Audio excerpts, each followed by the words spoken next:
Hello friends, today we are going to study and understand about our earth, so the place where we are living in.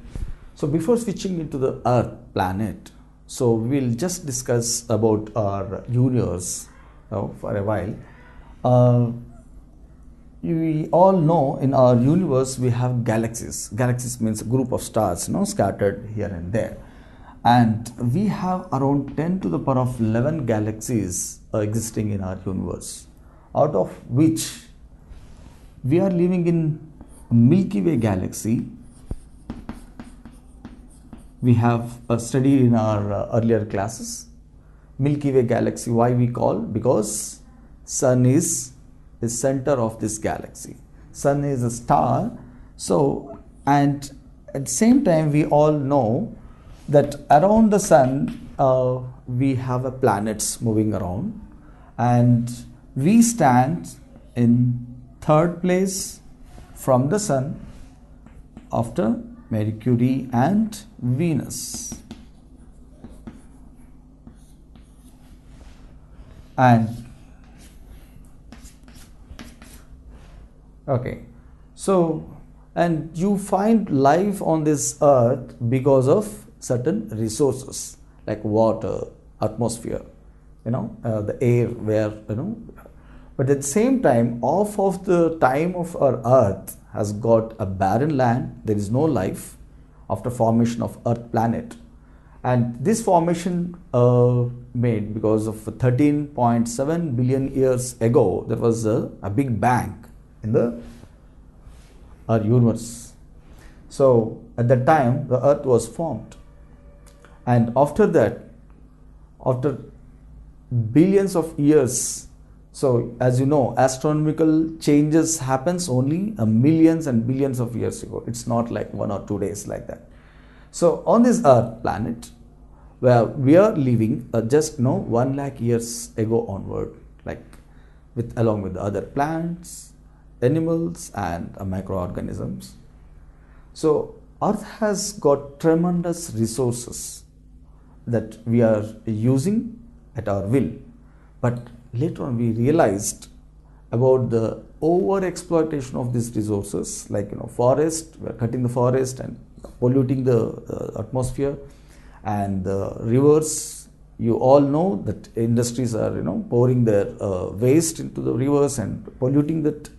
So these are all the conflicts which we as human beings are making our fellow plants, you can say plants, and also animals, and also fellow human beings too. So, but that is the other story that we discuss about that, the conflicts of our over exploitation of our earth resources.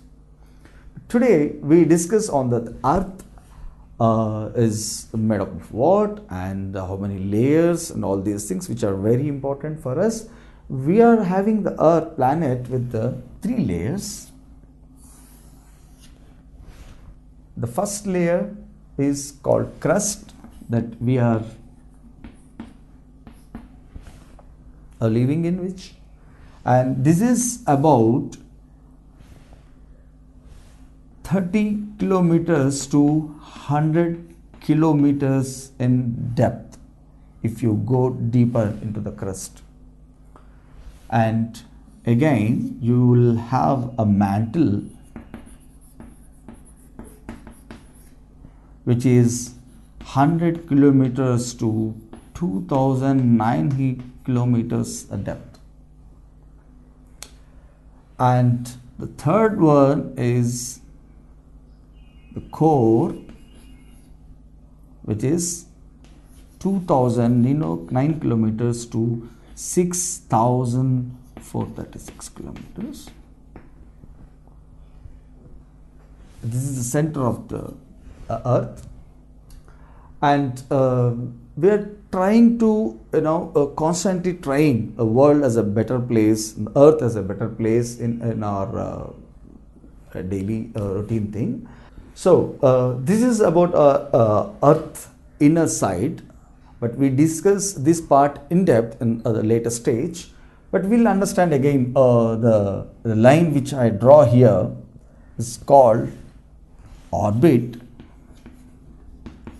which is the imaginary path of the earth which is moving around the sun.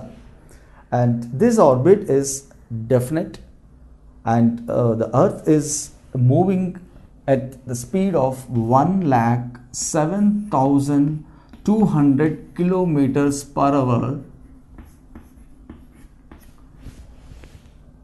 around the sun. So this is very interesting. Once if it completes the whole round, then it will become a year. And to become a year, 365 days. So you can imagine the speed of the sun, this moving around the sun to complete one revolution. At the same time, earth again, it rotates on its own axis. So which makes your day, night. So there is the part of the earth. And if you go about the orbit, if you understand about the orbit, it's a plane. It's not like undulating or something. It's a very plane. So we can also call as uniform plane of orbit, where the earth revolves. You have to say revolving of the sun and rotation of the earth. Yeah, coming to our internal structure of the earth planet. So just to understand, imagine the egg shape and also the content of that. So earth, the topmost layer of the earth is called crust, where we are all living in this, and the resources also we are getting all the things in the crust part only. And if you go deeper from the ocean, if you go deeper around 35-40 kilometers, you will enter into the mantle part.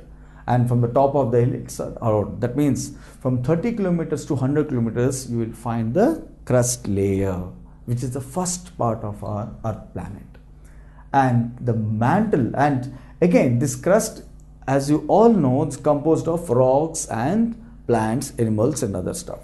And whereas the mantle, which is the middle part and the second layer of our earth, is again its top layer is pliable, where our earth crust is moving and floats in that mantle, the topmost part, and it is composed of silicates. And this is silicates also, it's a rocky material, but which is in the molten condition, not in the form of solid. And this the third part, which is again very interesting, is the core part, and it's 2009 kilometers deeper from the crust part to 5100 kilometers. You will get the usually we call as upper core. So if we discuss about the mantle, thickness of the mantle, it's around 100 kilometers to 2900 kilometers. That is the thickness of the mantle. And once if you go in deeper to 2900 kilometers, so you will get the upper layer of the core, which is also called as upper core, and it is composed of nickel and iron material, which is again in the molten condition. And from 5100 to 6376 kilometers, you will say this is the inner core again, and outer, also called as outer core, and the inner core. And this is you will find in the gold and other dense metals like iron too. This is again the molten condition. So this is about the inner part of our earth planet. And as you all know, earth formed a billions years of ago, like it was in the molten and the gaseous form, which is usually we call as nebula, nebular mass.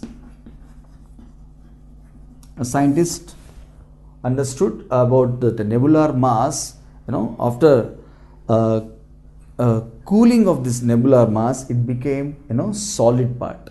And as we'll all know, like, milk, once if it cools down, you will get the layer which is relatively, solid. So like that, the crust layer is in same form, like, it's in solid form. Whereas the other side, which is hot and a molten condition inside, still it is active. How you know this is still active?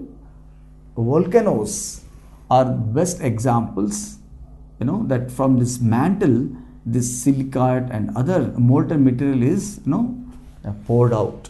So through volcanoes and also fissures in the ocean basins, here you will find the basins, the huge basins, which is again we call as the oceans. In the oceans you will find fissures.